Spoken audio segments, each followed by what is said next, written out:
Well, it's a gorgeous day. First interview in Newport Folk. Welcome to Backstage with Geoffrey Morrissey. I'm your host, Geoffrey Morrissey. I'm joined by Darlingside. Guys, how are you today? We're awesome. Thanks so much for hanging with us.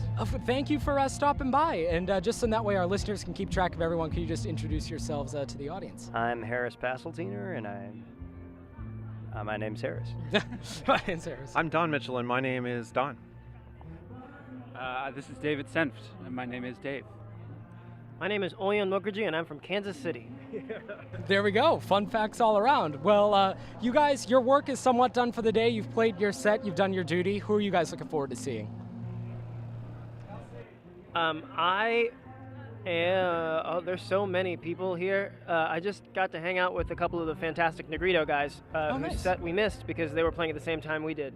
But we exchanged some information, so we'll hang out later. Nice. As far as other folks coming up later, I haven't actually done a great job of looking at the schedule. I was just thinking I would wander around and just let my ears guide me. So that's my plan.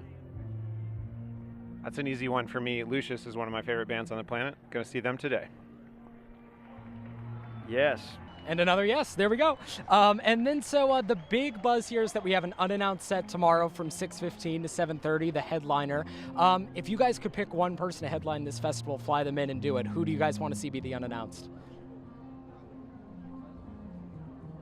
That is a great question, Jeff.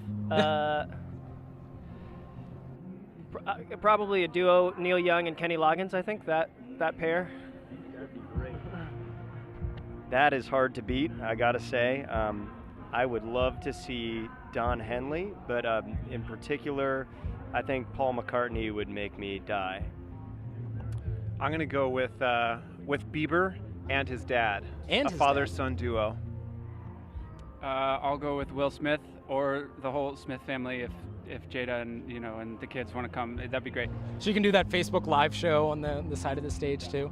But Neil Young is actually one of the contenders. Someone saw, I think, David Crosby walking around, so they're thinking it's Crosby, Stills, Nash and Young, which would be pretty interesting. So we actually did a Neil Young cover during our set earlier this morning at our manager's urging to try to get ahead of the curve and sort of beat the rumors, make his actual performance just totally superfluous. Try to upstage him a little bit. Yeah, exactly. And you know what? You guys accomplished that goal.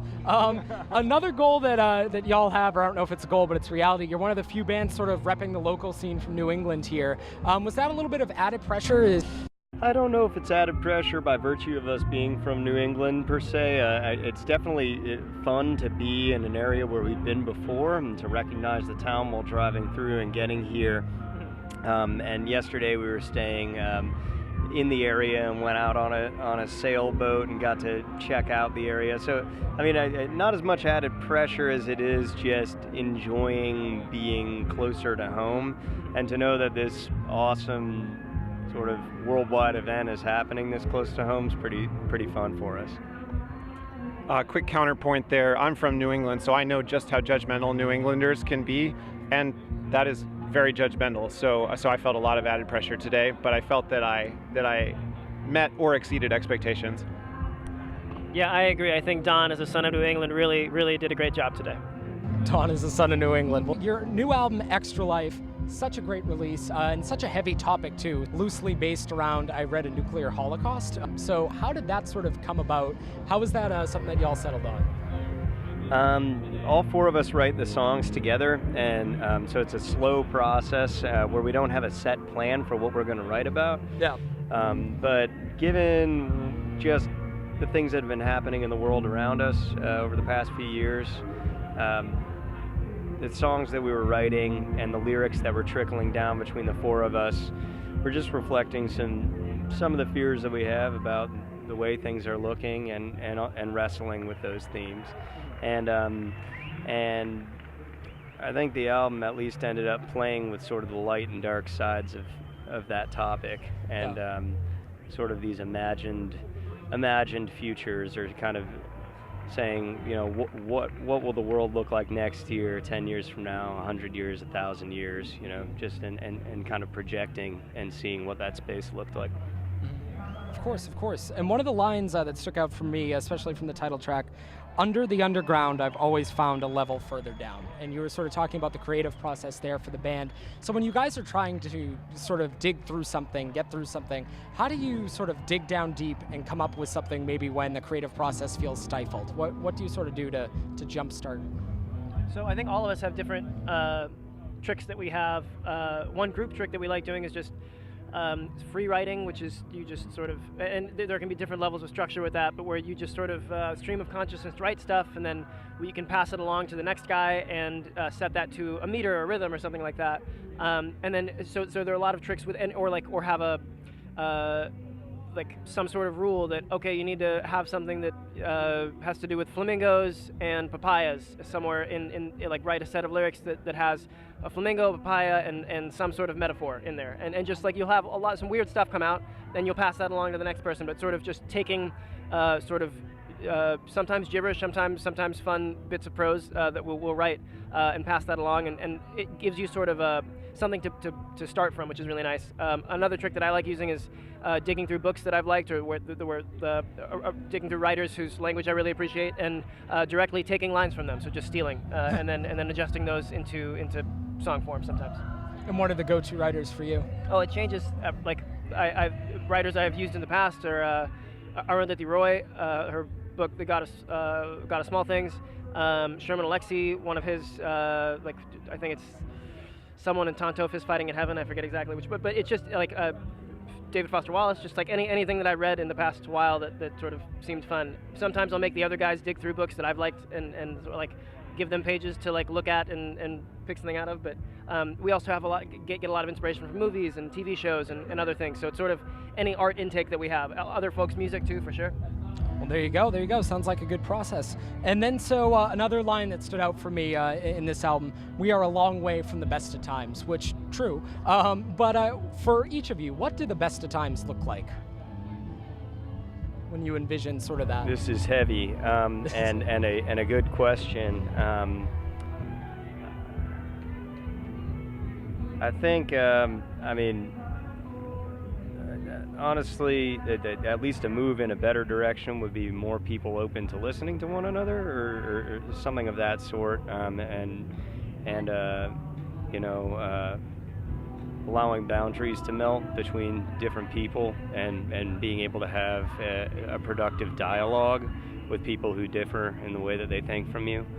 So shutdown of communication and things like that is a kind of terrifying prospect for the future, and so that would at least be a move in the right direction. I mean, I don't know exactly what utopia looks like, but I can try to think about certain elements that would make me happy. Yeah, I think what Harris is talking about, that speaks to me very much too. The listening, I think everyone being stratified in different camps, whether that's based on race or nation of origin or ideology or spirituality or any of those things. I think just having some awareness of the greater group that we're all a part of, of humanity, and even of being living, thinking things beyond even just humans. And so I think for me that's the utopian dream, or that's at least one facet of it. Yeah, the last lyric of the song in the verses before the final chorus is sort of paraphrasing, I wonder whether we'll wake up all equal and safe. And that sort of summarizes it for me as well as anything. Just for everybody to feel equal and to feel safe is kind of what it comes down to. I like all the other guys' answers. I don't know that I have an answer. I think I was talking to a friend recently who mentioned that one of the things he sees, this is a friend who works in New Orleans with